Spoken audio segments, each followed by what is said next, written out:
जंगल का राजा शेर अपनी मस्ती में चूर होकर गुनगुनाता हुआ जा रहा था कि तभी शेर राजा के कानों में आवाज टकराई। आगे ना जाइए महाराज, कुछ ही देर में जंगली जानवरों का झुंड निकलने वाला है। आवाज सुनकर शेर राजा इधर उधर देखने लगा। तभी उसकी नजर एक दरख्त पर बैठे एक बंदर पर पड़ी। शेर राजा उस बंदर की तरफ देखकर बोला, तुम तो मेरे जंगल के बंदर नहीं लगते। आपने बिल्कुल सही कहा महाराज, मेरा नाम ब्रैंडी है। ये नाम तो कुछ अंग्रेजी सा पड़ता है। आपने सही कहा महाराज, दरअसल मैं अफ्रीका के जंगल का रहने वाला हूँ। मैंने बड़ी तारीफ सुन रखी थी कि यहाँ के जंगल बहुत खूबसूरत होते हैं, इसलिए मैं यहाँ घूमने आ गया। अफ्रीका का नाम सुनकर शेर खुश होता है और बंदर की तरफ देखकर कहता है, तो तुम अफ्रीका से आए हो? बाकी की बातें बाद में कीजिएगा महाराज। मैं जिस दरख्त पर बैठा हूँ उसके पीछे छुप जाए। ब्रैंडी बंदर की बात सुनकर शेर दरख्त के पीछे चला गया। कुछ ही देर में हाथियों का झुंड वहाँ से गुजर गया। तुमने मेरी जान बचाई, तुम मेरे साथ चलो।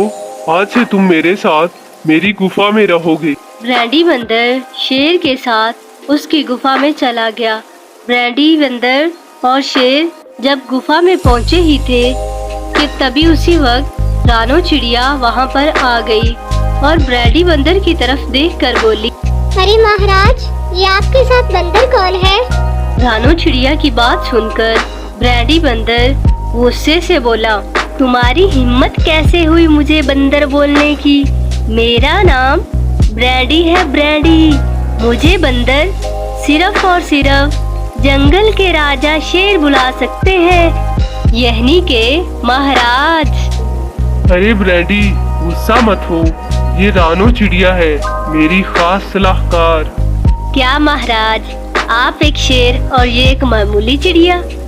आपके सलाहकार तो आपकी तरह ताकतवर होने चाहिए, जैसा कि हाथी भालू, ना कि कोई रानो चिड़िया।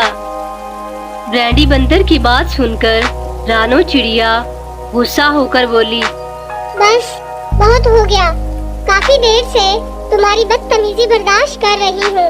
इससे आगे एक लफ्ज नहीं बोलना, नहीं तो मुझसे बुरा कोई नहीं होगा। रानो चिड़िया की बात सुनकर ब्रैंडी बंदर शेर से बोला, महाराज, मैं आपका दोस्त हूँ और ये आपके ही सामने आपके दोस्त की तौहीन कर रही है और आप कुछ नहीं कह रहे।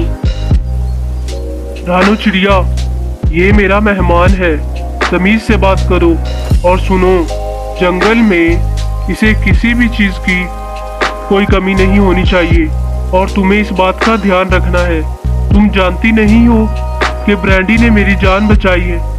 अब से ये मेरा मेहमान ही नहीं बल्कि मेरा बहुत अच्छा दोस्त भी है। तुम यहाँ से जा सकती हो। रानो चिड़िया गुस्सा होती हुई वहाँ से सीधा मीनू मौसी के पास गई। रानो चिड़िया का मूड खराब देखकर मीनू मौसी रानो चिड़िया से बोली, क्या हुआ रानो, तुम्हारा मूड क्यों खराब है?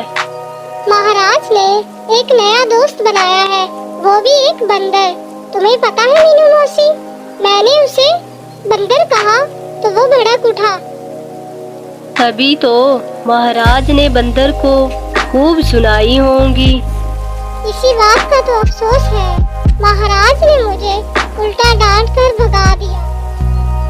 रानो चिड़िया की बात सुनकर मीनू मौसी बहुत गहरी सोच में डूब गई। रानो चिड़िया मीनू मौसी को सोच में डूबे देखकर बोली, क्या हुआ मीनू मौसी, बेइज्जती मेरी हुई है और सोच में आप पड़ गई? रानो, अब से उस बंदर से कुछ भी नहीं कहना। लगता है थोड़े ही वक्त में बंदर ने महाराज का दिल जीत लिया है। इधर ब्रैंडी बंदर काफी देर तक शेर से हंसी मजाक करता रहा। कुछ देर के बाद ब्रैंडी बंदर बोला, महाराज, मेरा घूमने का दिल कर रहा है। क्या मैं जंगल में बेखौफ होकर घूम सकता हूँ? हाँ हाँ, क्यों नहीं। ये पूरा जंगल तुम्हारा है, तुम्हें कोई नहीं रोकेगा। शेर राजा की बात सुनकर ब्रैंडी बंदर बेखौफ होकर सारा जंगल घूमने लगा। घूमते घूमते उसकी नजर पके हुए केलों पर पड़ी। ब्रैंडी बंदर केले उतार कर खा रहा होता है कि इतने में वहाँ पर एक हाथी आ जाता है। ब्रैंडी बंदर और हाथी के दरमियान पके हुए केलों को लेकर काफी सारी बहस होती है और हाथी शेर राजा के पास चला जाता है। हाथी शेर राजा को सारा वाकया बताता है, लेकिन ब्रैंडी बंदर अपनी चालाकी की वजह से शेर राजा को अपनी बातों में फंसा लेता है और उल्टा हाथी को ही डांट पड़वा देता है। हाथी बेचारा उदास होकर जंगल छोड़कर जाने लगा कि रास्ते में उसे रानो चिड़िया नजर आई। अरे हाथी चाचा, कहाँ जा रहे हो? हाथी बेचारा रानो चिड़िया को सारा वाकया बताता है। पता नहीं महाराज को क्या हो गया है। मुझे लगता है महाराज उस बंदर की दोस्ती में पगला गए हैं। तभी पीछे से ब्रैंडी बंदर, जो रानो की बातें सुन रहा था, बोला, अच्छा, तो तुम महाराज के लिए ये सोच रखती हो? रानो चिड़िया ने जैसे ही पीछे मुड़कर देखा, ब्रैंडी बंदर मुस्कुरा रहा था। तुम्हें ऐसी घटिया हरकतें करते हुए शर्म नहीं आती? तुम अपने आप को समझते क्या हो? मेरी छोड़ो, अब अपनी सोचो। महाराज को जब पता चलेगा कि तुम पीठ पीछे उसके बारे में क्या बोलती हो, तो तुमने कभी सोचा है कि महाराज तुम्हारा क्या हाल करेगा? मैंने महाराज के बारे में ऐसा क्या बोल दिया? कुछ ही देर पहले तो तुम कह रही थी कि महाराज पगला गए हैं। उसी वक्त वहाँ पर मीनू मौसी आ गई और रानो चिड़िया की तरफ देखकर बोली, मैंने मना भी किया था ना, लेकिन तुमने मेरी बात ना मानी। मीनू मौसी, बस बहुत हो गया। मैं महाराज की सलाहकार हूँ। जंगल में कुछ भी गलत हो तो उसकी खबर महाराज को देना मेरा फर्ज है। रानो चिड़िया सीधा उड़ते हुए राजा के पास पहुँच गई, लेकिन उसके पहुँचने से पहले ही ब्रैंडी बंदर शेर राजा के कान भर चुका था। शेर राजा ने रानो की एक बात ना सुनी और उसे जेल में बंद कर दिया गया। उस दिन के बाद ब्रैंडी बंदर जंगल के सारे जानवरों को एक एक करके शेर के कहने से जंगल से निकलवा दिया। एक दिन ब्रैंडी बंदर शेर राजा के पास उसकी गुफा में था कि तभी वहाँ पर मीनू मौसी आ गई।